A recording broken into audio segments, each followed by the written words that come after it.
আলেমগণ ইলিয়াস সাহেব রহমতুল্লাহি আলাইকে খুব ভক্তি শ্রদ্ধার সাথে মানতে পারলেও সাদ সাহেবকে কোন কারণে মানতে পারতেছেন না, আজকের ভিডিওতে এ বিষয় নিয়েই আলোচনা করব।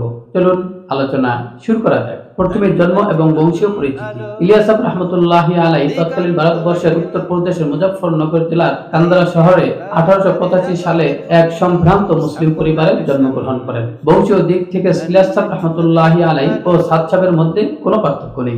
একই বংশে একই জায়গায় 1965 সালে হযরত মাওলানা হারুন কান্দুলভী রহমতুল্লাহি আলাইহির বর্ষে সাদ সাহেব জন্মগ্রহণ করেন। আর তাবলিগ জামাতের দ্বিতীয় আমির হযরত মাওলানা ইউসুফ কান্দুলভী রহমতুল্লাহি আলাই সাদ সাহেবের দাদামহ। সেই হিসেবে সাদ সাহেব ইলিয়াস সাহেব রহমতুল্লাহি আলাইহির পৌরপুত্র। বংশীয় দিক থেকে সাদ সাহেব পরিপূর্ণ যোগ্যতা সম্পন্ন।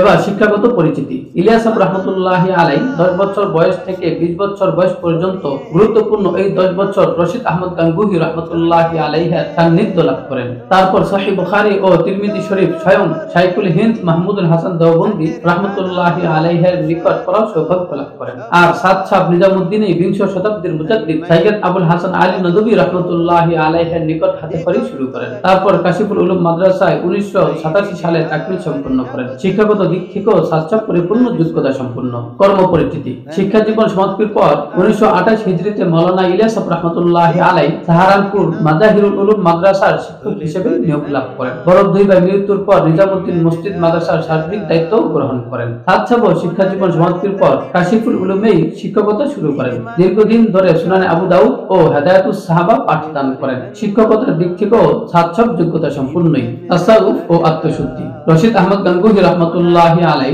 সাধারণত ছাত্রদেরকে তাসাউফের সবক দিতেন না, কিন্তু ইলিয়াস সাহেব রহমতুল্লাহি আলাইহির অবস্থা পর্যবেক্ষণ করে ওনাকে ছাত্র অবস্থাতেই তাসাউফের সবক দেন। রশিদ আহমদ গাঙ্গুহি রহমতুল্লাহি আলাইহির মৃত্যুর পর খলিল আহমদ সাহারানপুরি রহমতুল্লাহি আলাইহির সাথে তাসাউফের সম্পর্ক গড়ে তোলেন এবং পরবর্তীতে খেলাফতও লাভ করেন। এইদিকে সাদ সাহেব সৈয়দ আবুল হাসান আলী নদভী রহমতুল্লাহি আলাই ও মুফতি ইফতিকারুল হাসান কান্দুলভী রহমতুল্লাহি আলাই থেকে মাত্র 19 বছর বয়সেই খিলাফত লাভ করেন। তাসাউফের দিক থেকেও সাদ সাহেব পরিপূর্ণ যোগ্যতা সম্পন্ন। নিয়ত ও আত্মত্যাগ। উম্মতের যথাযথ খেদমতের জন্য ইলিয়াস সাহেব রহমতুল্লাহি আলাই মাদ্রাসা চাকরি থেকেও অবসর গ্রহণ করেন। এইদিকে সাদ সাহেব মাদ্রাসা থেকে কোনো হাদিয়া গ্রহণ করেন না। উম্মতের যথাযথ খেদমত করার জন্য নিজের জীবিকা নির্বাহ করার তাগিদে নিজস্ব একটি ব্যবসা দাঁড় করান। আত্মত্যাগের দিক থেকেও সাদ সাহেব পরিপূর্ণ যোগ্যতা রাখেন। আমিরের সিলসিলা। ইলিয়াস সাহেব রহমতুল্লাহি আলাই প্রতিষ্ঠাকালীন সময় থেকে প্রথম আমির। 1944 সালে ওনার মৃত্যুর পর আল্লামা ইউসুফ কান্দুলভী রহমতুল্লাহি আলাইকে দ্বিতীয় আমির হিসেবে মানা হয়। 1965 সালে ওনারও মৃত্যু হলে এনামুল হাসান কান্দুলভী রহমতুল্লাহি আলাইকে তৃতীয় আমির হিসেবে মানা হয়। তৃতীয় আমির 1995 সালে ওনার মৃত্যুর আগে 10 সদস্যের একটি সূরা প্রতিষ্ঠা করেন, যাতে করে তার মৃত্যুর পর পরবর্তী কার্যক্রম পরিচালনা করতে পারে। এই 10 সদস্যের মধ্যে সাদ সাহেব ছিল সবার ছোট আর জুবাইরুল হাসান সাহেব ছিলেন সবার বড়। তাই 1995 সালে তৃতীয় আমিরের মৃত্যুর পর তাবলিগ জামাতে একটা বিপত্তি শুরু হলে সূরাটি অন্য কোন আমির নির্ধারণ করতে পারছিলেন না, তাই 3 সদস্যের একটি আমির গঠন করা হয়। এই 3 সদস্যের মধ্যেও সাদ সাহেব ছিল এবং জুবাইরুল হাসান সাহেবও ছিলেন। জুবাইরুল হাসান সাহেব সবার বড় হওয়ার কারণে ওনাকে আমির মেনে সূরার অধীনে তাবলিগ জামাতের কার্যক্রম চলতে থাকে। 2014 সালে জুবাইরুল হাসান সাহেবও ইহলোক ত্যাগ করেন। আরো 8 জন ইতিপূর্বেই পরলোক গমন করেছেন, শুধু বাকি থাকলো সাদ সাহেব। সিলসিলার দিক থেকেও সাদ সাহেব পরিপূর্ণ যোগ্য। তারপরও কেন আলেমরা তাকে মানতে পারতেছেন না? চলুন এবার সাদ সাহেবকে মানতে না পারার কারণগুলি জেনে আসি। কাউকে মানার জন্য, ভক্তি শ্রদ্ধা করার জন্য হাজারো কারণ প্রয়োজন হয় না, একটা কারণেই তার প্রতি ভালোবাসা চলে আসে। আবার কাউকে ঘৃণা করার জন্য হাজারো কারণ প্রয়োজন হয় না, একটি কারণেই তার প্রতি ঘৃণা চলে আসে। ইলিয়াস সাহেব রহমতুল্লাহি আলাইহির মতো সাদ সাহেবের হাজারো গুণ থাকলেও মাত্র একটি খারাপ অভ্যাসের কারণে পুরো আলেম সমাজের নিকটে ঘৃণিত হয়ে যায়। সেই খারাপ অভ্যাসটি হচ্ছে তাবলিগ জামাতের উসুলের বিরুদ্ধাচরণ করা। তাবলিগ জামাতের মূল এবং শক্ত একটি উসুল হচ্ছে কোন কাজ করার আগে পরামর্শ করা। ইলিয়াস সাহেব রহমতুল্লাহি আলাই যখন কোন কাজ করার ইচ্ছা করতেন তখন মাননীয় আলেমদের সাথে পরামর্শ করে তারপর কাজটি করতেন।